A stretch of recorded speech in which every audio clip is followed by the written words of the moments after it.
We're approaching the ranch. I want to cover every inch of the place. I've spent more than 3 decades working on projects for NASA and the Department of Defense in the fields of aerospace engineering, physics, Below you'll see the gate. and even some classified programs to study the mysteries of the universe. I never thought I'd find a place on Earth, let alone in the Utah desert, that just might hold some of the answers. It's like walking on Mars or something. Over the past 3 years, I've been part of a team investigating a 512-acre property known as Skinwalker Ranch. That's a definite beam. From strange objects in the sky. What is that? Did you guys see that? Whoa! We got something! We got something! To unexplained structures deep underground.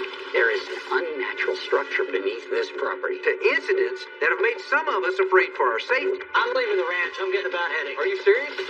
Hey, are you okay? No. Tom just blacked out. We've been baffled by some extraordinary phenomena. What in the world? Many of which have been reported in the area for more than a century. I'm Dr. Travis Taylor, and tonight I'm looking back on the most bizarre incidents our team has experienced and the most shocking revelations we've made so far on Skinwalker Ranch. Wow. There is a ranch in northern Utah. It is considered the epicenter of the strangest and most disturbing phenomenon on Earth. Animal mutilations, bizarre UFO sightings, and unusual energies that have proven harmful to humans.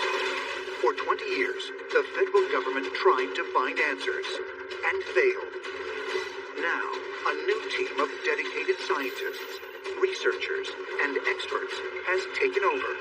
They are determined to solve the mystery and reveal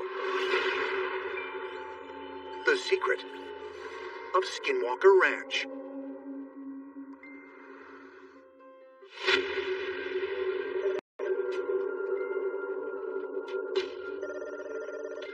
Hi, Travis.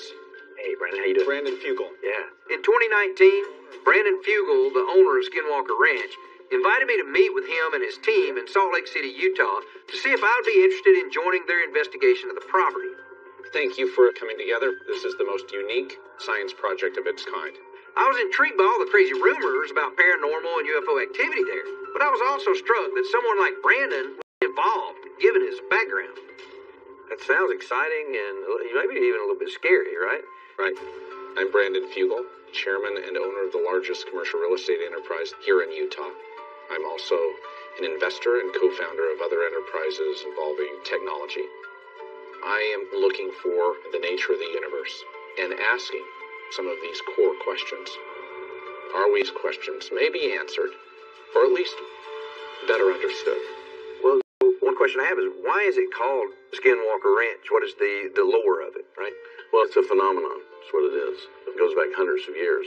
Native Americans talk of shape-shifting demonic entities called skinwalkers that take on the form of a large werewolf-like creature and also a number of other shapes.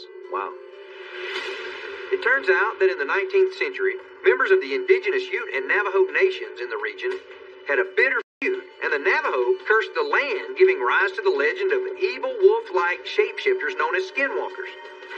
But that was only the beginning of what people have claimed to experience on and near the ranch. As early as 1911, newspaper reports profiled strange noises in the basin, and the homesteaders started seeing unexplained phenomena. And by 1979, there were a lot of UFO sightings in the basin being documented. And then the Sherman family in 1992 acquired the property and were witness to some of the most disturbing events on record. Cattle mutilations.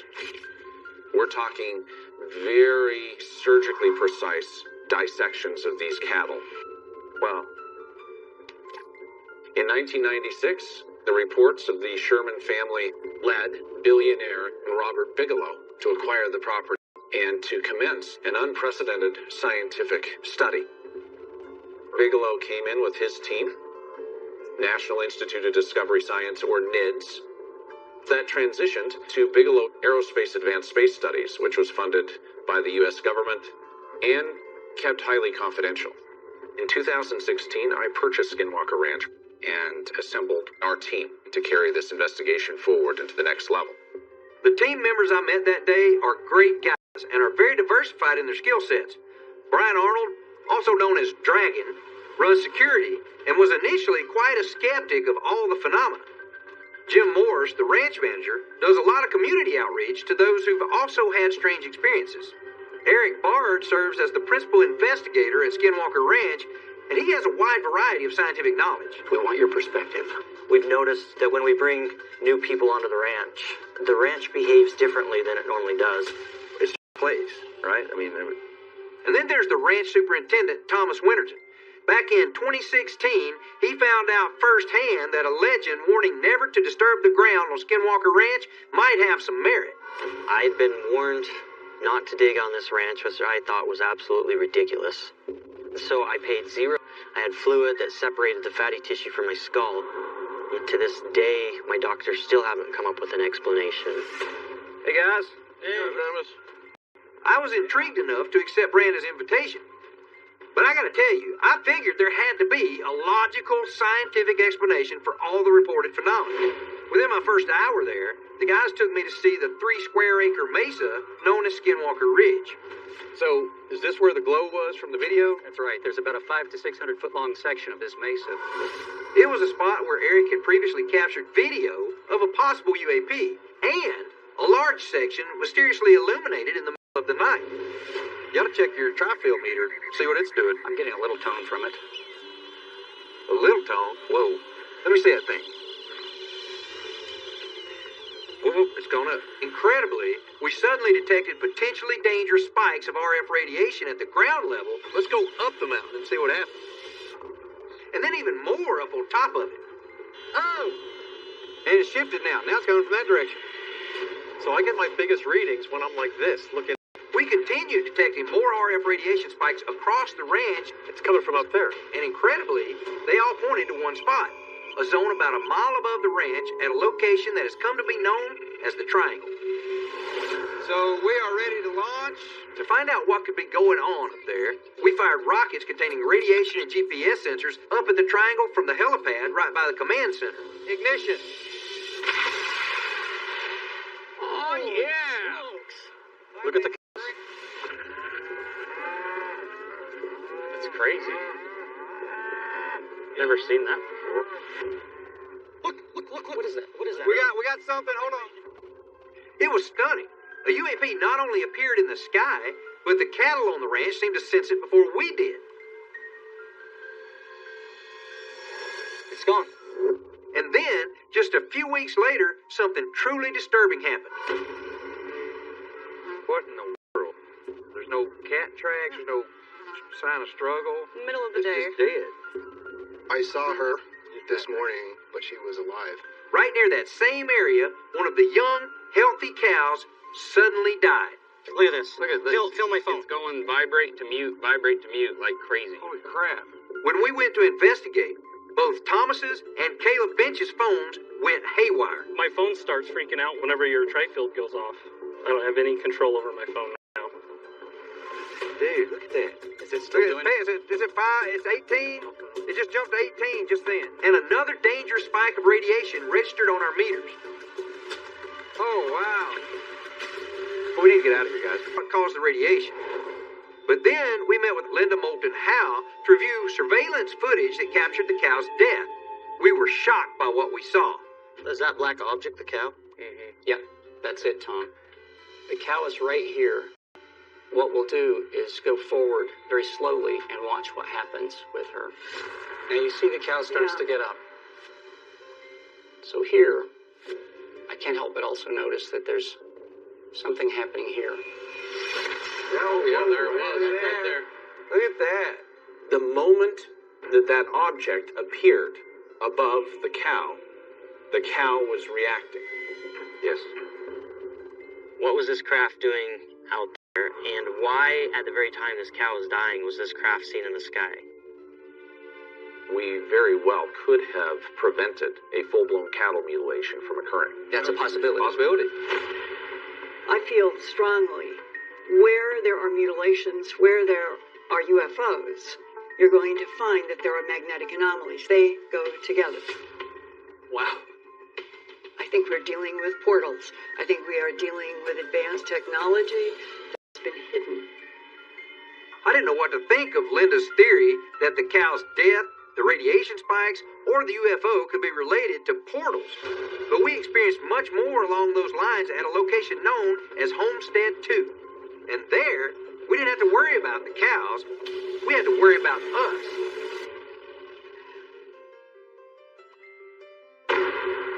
Over the past 3 years, one of the places on Skinwalker Ranch where we've seen and felt the most bizarre phenomena happen is at Homestead 2. It was built in 1905 by John and Emma Myers, who lived there and raised cattle, but it's been abandoned since the 1930s, and I've come to understand why.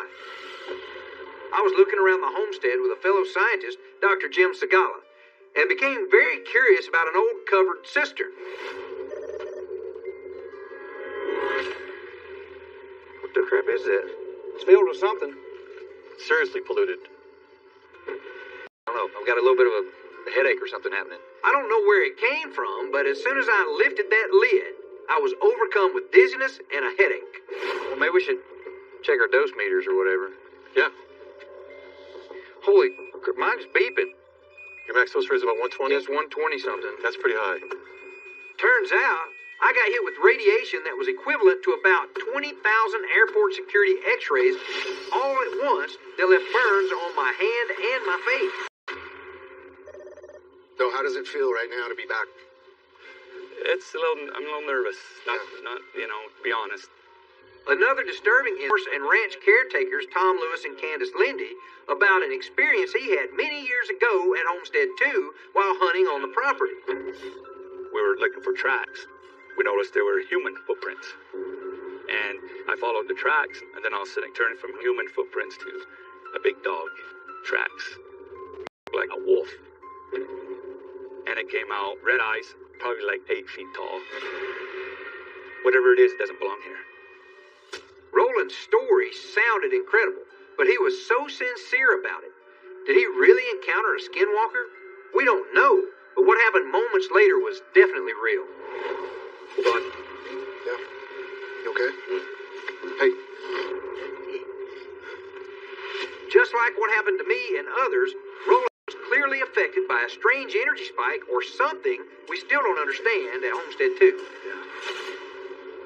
Around that same time, retired Army Colonel John Alexander, one of the principal investigators who worked for Robert Bigelow, not only shared a crazy story of his own, but also offered a theory of what is causing the phenomena at Homestead 2. One of the things that really stand out in my mind is that the observers are on the ridgeline to the north and looking down on Homestead 2, and they see a spot of light that expands, and something came out about 6 foot tall.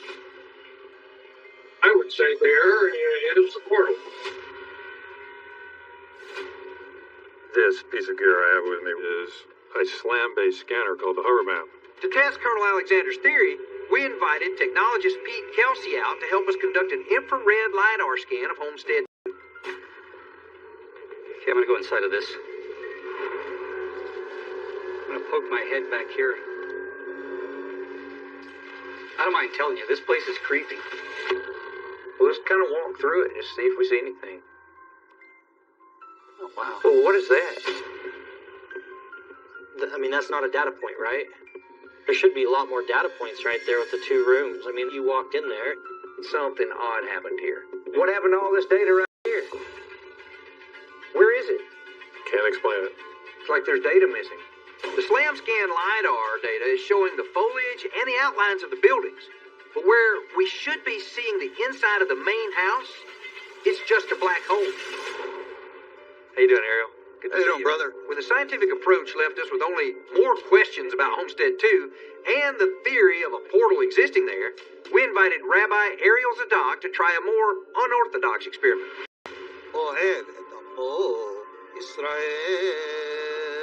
Other realms, we monitored with our spectrum analyzer and a thermal night vision camera. Shalom Aleichem. Eric, come here a minute. You seeing something? I've not seen this do this before. It shouldn't have changed that drastically all of a sudden. The FLIR imagery completely changed. It's like the canopy of the trees was super hot. And then everything underneath it where the house is, look at it, it's just completely cold. A circular vortex with a 20-degree temperature drop appeared in front of the abandoned house, right where Pete Kelsey's data showed that black hole. And then, when Eric further analyzed the thermal data, we saw something even more startling. I don't know what to make of it, but I want you to see this thing. It only happens once. It's very fast. I want to see if you notice it. Okay. Whoa. Oh, whoa, what was that? Right there, that. Well, why is it cold? Yeah, if it were an animal, It would be hot. I don't know what to make of that. It's one thing to hear stories of portals and strange entities at Homestead 2, but what we saw just didn't make scientific sense. Could it really be possible to open a portal there? So maybe you take about a foot off first, and we look at it. Yeah, that sounds good. Yeah. Well, just this year, as I like to put it, we put the nest a little bit harder to find out. First, Thomas Winterton moved some earth with a bulldozer near the homestead. Hey, Bryant. I want you to see this. We've got a couple of flavors of strangeness going here, Brian. Look. What the actual hell is this? And suddenly, Eric detected a dangerous spike in gamma rays. You gotta get those people out of here. That's not good. What's wrong? What's up? Eric pulled the data. There was a spike at 3,400. 3,400. Everybody out of here now. Everybody out. All right, here we go. 3. Later that night, we launched a rocket to see what else we could stimulate. And again, we're stunned by what happened. Eric, are you doing something at 1.6? I'm not broadcasting. What are you seeing? The signal? 1.60000. For the past 3 years, we've often detected an RF radiation signal of 1.6 gigahertz, but this time it was accompanied by a weird audio signal. That's a communication signal or something. It wasn't a satellite that we were picking up, so the question was, what might have been trying to communicate with us? What's going on, Eric? Yeah, I've got something to show you. Several hours later, Eric captured something near Homestead. The hell is that? It could be. Stop right there. Uh-huh. You can even see the trail behind it. Now let it watch it go. It leaves a trail behind it as it goes. Or stop. You see it? Sure. In one night, one span there, we see a strange communication beam. And then we see this thing. Is there a connection? You captured a UAP on camera here, Eric, and we don't know what it is. The mystery of Homestead 2 continues. We're not sure what to make of the UAP, harmful radiation, and possible portal activity there. But it almost pales in comparison to what we've seen at the biggest UAP hotspot on the ranch, the Triangle. Of the numerous locations on Skinwalker Ranch where our team has seen UAP and detected the highest radiation spikes, the most compelling and unsettling is that zone a mile high above the so-called Triangle. Triangle is right in front of us. We should be approaching on point for the first turn to the west. In 2020, Eric and I wanted to take extended measurements of GPS, gamma ray, and RF radiation data in that zone. So we convinced Brandon Fugel's brother Cameron to fly us in Brandon's helicopter up through it. I've got the 6 o'clock position at 2,500-foot radius. So I'm showing radar altimeter, showing we're only 40 feet above the ground right now. That's not good. But as we approached our target, something really scary happened. Oh, weird. So something could be under us? 40-something feet under us? It showed something under us, 40 feet below us. What the hell's 40 feet under us? I don't get it. Holy crap. I'm going to show you a few clips that I put together. Okay. We didn't know what the heck Cameron's radar was sensing below us. But then later, we reviewed the footage recorded during the experiment. Oh, you see that? Gosh. Yeah, look at that. God. Some kind of shadowy UAP buzzed the helicopter from multiple angles. It made us all wonder just how much our safety was in jeopardy while we were up there. That only made us more intrigued about what the Triangle had to reveal to us. So in 2021, we invited former U.S. military veterans Jeremy McGowan, Gary Voorhees, and Jason Turner to the ranch. Gary and Jason have been eyewitnesses to the infamous Tic Tac UAP encounter that was documented by the U.S. Navy in 2004. And today, all three guys are members of an investigative team known as UAPX, which privately studies the phenomena all over the world. Well, their visit got bizarre from the start. Just as we were getting a plan together... I'm hurting. Headache, bro. His head is starting to hurt. Jason was suddenly stricken with a severe headache. Yeah, we gotta get the spectrum analyzer. Come with me. Having experienced something similar, obviously the first item is to get him to safety and see if we can stop what's happening. Jump in here real quick. Hey. It's here. We got that 1.6 thing. Yeah, but we're clear getting the signal. I don't know if it was the ranch responding to those guys, but we detected the 1.6 gigahertz RF spike at the same time. All right, Jason, everything is running right now. All right, everything's running. We're good. Roger that. Thankfully, Jason recovered. So we headed out to the triangle where the plan was to launch rockets equipped with scanning devices up through the mile-high zone while the UAPX guys monitored the skies with their specialized UAP detection vehicle known as Osiris. All right, here we go. Rocket is going hot. Folks, pop. 5, 4, 3, 2, 1. You gotta be kidding me. The rockets functioned just fine, but during each launch, Osiris inexplicably shut down. It was like something was purposely preventing them from collecting data. But what could do that? Hey, look, UAP right there! Yep, you see it? Yep, there it is. You got one. Yep, there it is, right there. The UAPX guys all said they hadn't seen anything like it since the Tic Tac. Gotta be me. The triangle would remain our target in the following weeks, and while it would continue to reveal possible answers, it also presented a lot more questions. Dragon and I are going to take a rocket out there and set it up in this spot and launch it right underneath where we are. You guys try and capture it through the telescopes. Does that make sense? Yes, sir. Okay. All right, let's go. After the UAPX experiment, we invited a team of astronomers out to focus high-powered telescopes up through the mile-high zone at the triangle. The plan was to launch rockets to stimulate something above the triangle while the telescopes zeroed in on the anomaly's exact location. Hey, Bryant, Travis, You guys ready for launch? Yeah, we are, Eric. Please stand by. Give me a moment. I'm having trouble getting the computerized mount aligned. What is the function that you're trying to do that it's not doing? When I first set up the mount, I have to aim it at a couple of stars, and that builds a model of the sky in the computer. It's not letting me do that. But just like with the UAPX team, now. 3, 2, 1. I thought that could mean something was happening, so we launched the rocket. Good shoot. Well, cattle are acting very abnormal.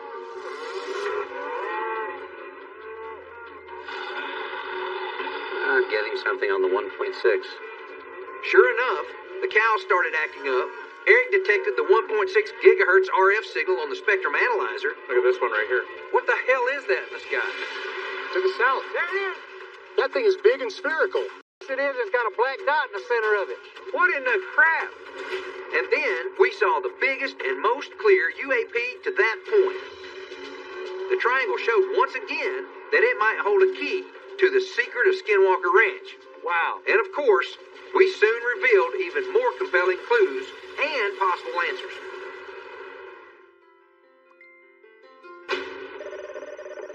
As you're aware, we've seen some really weird stuff. Yeah, you sure have. And so we thought we needed a much larger rocket that could go up through the triangle with a lot of instruments on it, and at the same time have multiple very large lasers focused on the spot, as well as a scanning laser system focused on the spot, while we have all of our instruments and cameras and everything looking at. I mean, everything we've got and used in the past, we would use in one big experiment. It sounds like you are proposing something on a grand scale. Stand the booster up here. Yep. In 2021, we threw everything but the kitchen sink at the triangle in an effort to find out what the secret of the mile-high zone was. We projected 3 high-powered laser beams and broadcast the 1.6 gigahertz communication signal up through the anomalous zone, and then launched a 9-foot-tall rocket equipped with GPS and all kinds of energy sensors. The anticipation and hopes are so high for this experiment, we'll be able to either stimulate or see something that could really lead us in a direction of figuring out what's actually going on here. All right, here we go. Can I do it? Here we go. 5, Yeah. 4, 3, 2, 1. There it goes.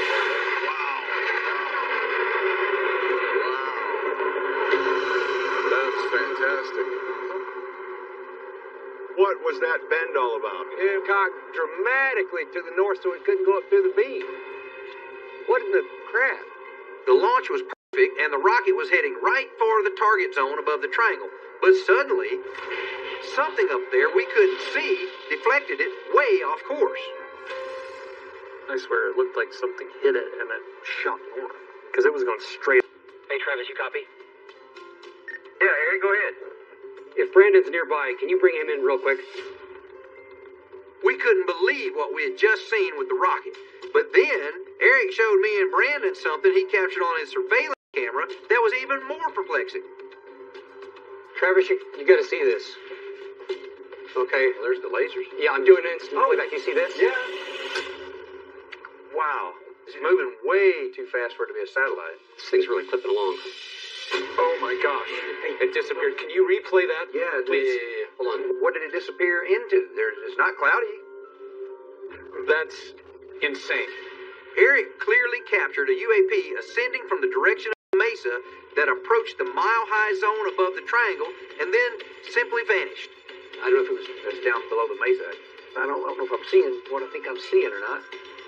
Is it a portal? Are we seeing portals open? I didn't know if Brandon could have been onto something, given all the bizarre energy and visual anomalies we had documented above the triangle, and I wasn't sure what the connection to the mesa might be. But earlier in 2021, me, Dragon, Cameron, Fugel conducted another experiment in Brandon's helicopter above the triangle. We're 1,600 feet above the ground. That showed another possible correlation between the two sites. Winds are just up to 5 knots out of the southeast. And you can see the triangle off to the side there, Travis. Yep, I'm watching it. I've got eyes on it. Keep going east. Yeah, I've got the triangle immediately beneath us on the left side. Yep. All right, so I want to drop this GPS right now. 3, 2, 1. Package away. Package away. Hoping to pinpoint the anomaly in the mile-high zone, Dragon and I dropped several GPS devices down through the triangle. Dropping multiple payloads. Let us know what you get.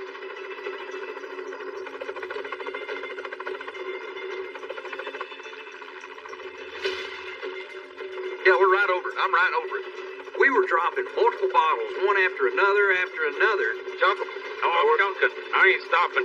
We threw out the last 20 GPS trackers, just hoping that we'd be able to get good data. Jackets dropped. Packages away. What I want to show you are the 2 separate GPS-stated payloads. All right, now, let me explain what you're looking at here. You can probably guess. These blue cubes that I'm using represent the position of the GPS payloads. This is where things start getting strange. These blue cubes appear to be 50 feet, 70 feet below the surface of the mesa. Looks like you smashed into the mesa. The GPS devices that we dropped from more than a mile up in the air showed data at a specific spot inside the mesa. None of us knew what that might mean at the time, but a few weeks later, a former investigator returned to the ranch and gave us a possible answer.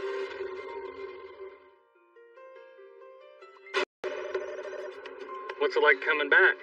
It's pretty surreal, actually, you know. It's kind of like being back home a little bit, you know, because I have a lot of experiences out here. You know, I lived and breathed this property for 6 years.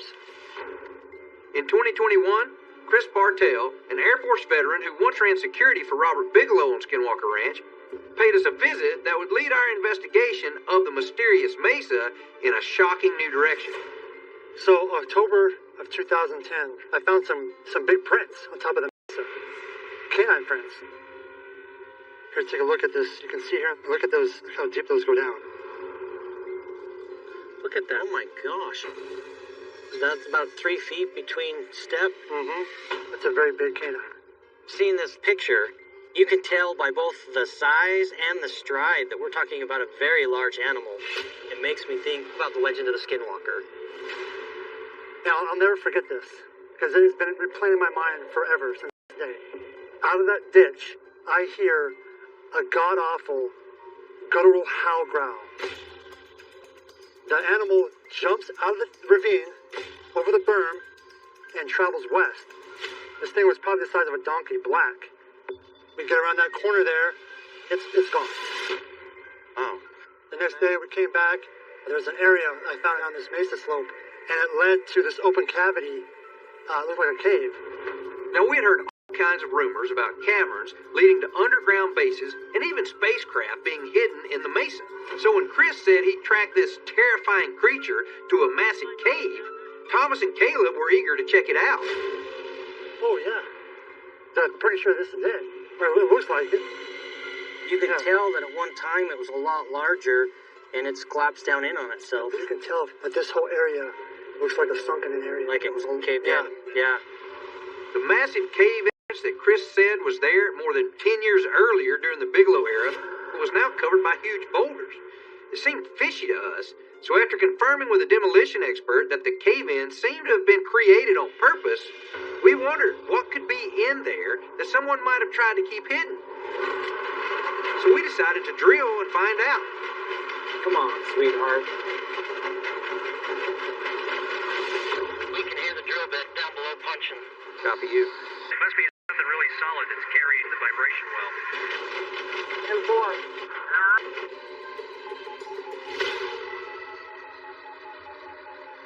Now, what am I getting? I don't know. It's a lot of noise. Oh, wow. And at the same time, Eric began detecting the mysterious 1.6 gigahertz RF communication signal. Hey, Bryant, Tom, copy? Yeah, I got you. Go ahead, Eric. He's got an RF spectrum analyzer, which is a receiver that seems to be broadcasting instead of just receiving. That's not good. We'll just have a listen at this.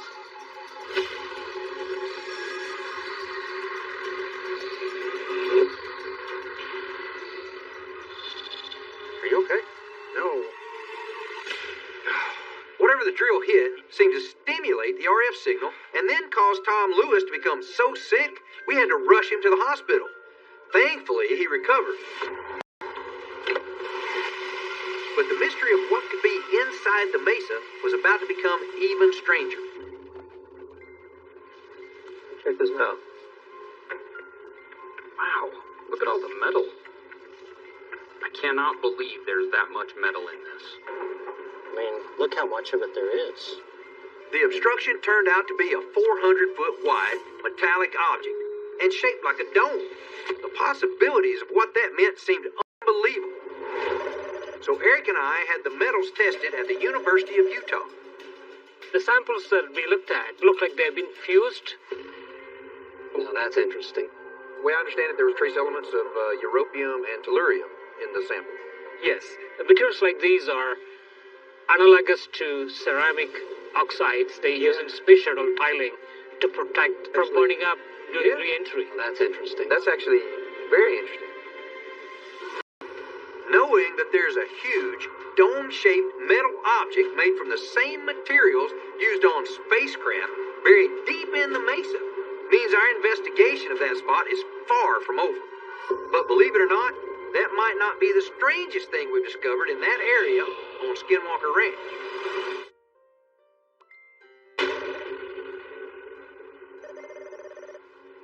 I think he said he was going to meet us just at the trailhead up here. Hello! I'm up here. John! Hello! I'll admit that the evidence of UAPs, strange creatures, and even interdimensional portals on Skinwalker Ranch is still hard to believe. In 2021, Navajo historian John Dover met with ranch caretakers Tom Lewis and Candace Lindy at a nearby location known as McConkey Ranch to explain that the indigenous people of the region have been documenting these types of phenomena for centuries. This is one place of a whole bunch of places that have petroglyphs. here's the most interesting one that I found so far is this spiral right here. Some archaeologists tell me that this spiral could refer to some kind of a portal. A portal? Yeah, a portal. The ancient pictographs John showed Tom and Candace at McConkey Ranch were incredible, especially the one he believed to depict a portal. Because there's a megalithic formation of boulders on the mesa next to Skinwalker Ranch that's eerily identical. So this spot is some sort of mound. Absolutely amazing. We have basically a spiral that's been put into this ground here. And as we've seen today at McConkey, and maybe here, that spiral is indicative of a portal, a dimensional rift, an opening. It was definitely intriguing that John Dover believed a portal might be what that formation on the mesa was meant to represent. Spinning up. But later in the year, when we had technologist Pete Kelsey perform an aerial photogrammetry scan of the ranch, the feature he detected right above that spiral of boulders was beyond incredible. Look at this structure. This phantom structure that's sticking up in the sky. Well, what would cause it to do that if that's up in the air? That's the question. I want to show you something at another location that we visited that is part of this survey. Okay. Okay? This is right above the petroglyph area, right? Yes. It is. Just on the edge of our property. Right. And you'll recognize the stone circle here. Yep. And the feature that I want to show you is actually very close to this stone circle. Oh, there you go. There you go. There. So let me spin us around. I notice a couple of things here. Wow, now look at this. And you observe the same thing I have. So line those two up, and where are they pointing? This feature, this artifact, the largest stone that was part of the stone circle, and that prominent thing that's jutting up, further to the south. You have 3 points in a line. Wow. Well, we owe it to ourselves to follow up on every data anomaly that we come across, particularly when they're as prominent as the ones we're looking at here. We still have a lot of questions about what is truly behind all the phenomena we and many others have experienced on Skinwalker Ranch. So this team is only more determined to keep investigating the key sites on the property, including Homestead 2, the Triangle, and the Mesa, to finally get some answers. Frankly, everything about this ranch baffles me. We may have begun to penetrate the surface of the mystery at the ranch, but we've also discovered. So also will this investigation. Our team has demonstrated an equal dedication to finding the truth at Skinwalker Ranch. We may be embarking on some of the most important work of our time.